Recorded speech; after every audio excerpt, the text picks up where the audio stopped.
Pregúntalle Pepito a súa maestra. Maestra, maestra, por que hai ondas no mar? E respóndelle a maestra a Pepito. Cando fai vento, fórmanse as ondas por riba do mar, grandes ou pequenas, dependendo da súa forza. O vento fai que a auga se mova para arriba ou para baixo.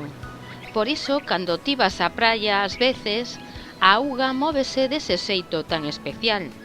Claro que as ondas veñen de moi lonxe, onde o mar é aberto e o vento ten moita máis forza. Que che parece, Pepito?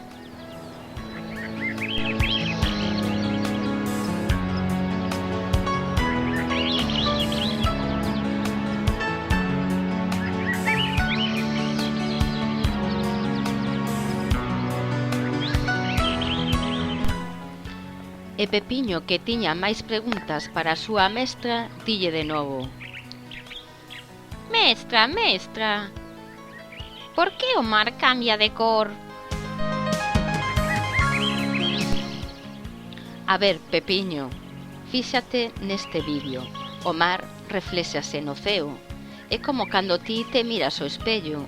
O ceo, que é azul, fai que cando cambia de cor, a auga tamén cambie. Por exemplo, cando está o ceo anublado e gris, a auga tórnase da mesma cor, grisácea.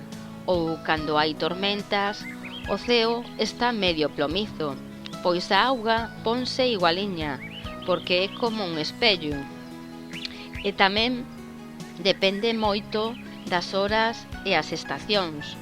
A auga do mar absorbe unha parte das radiacións de cores que compoñen a luz branca.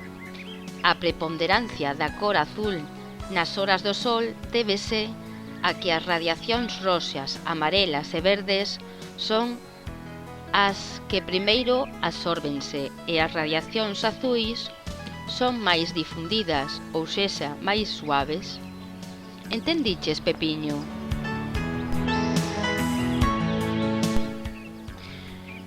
Pregúntalle a mestra a Pepiño. A ver, Pepiño, tes algunha pregunta máis?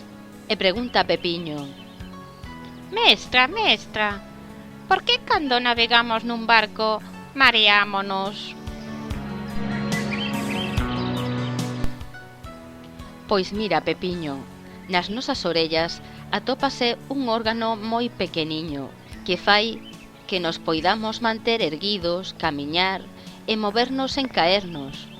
Nun barco sacudido polas ondas, este órgano cánsase, polo que os pasaxeiros sinten unha especie de mareo e vértigo causado pola falta do equilibrio. Algúns sordomudos e os rapaces máis xóvenes non lles pasa iso, mentres que as persoas máis sensibles son os que máis a sofren.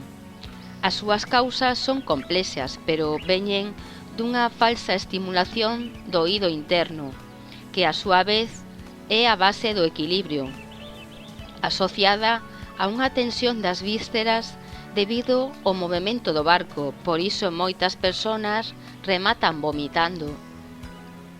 Ala, xa está, Pepiño, basta xa de preguntas, por hoxe.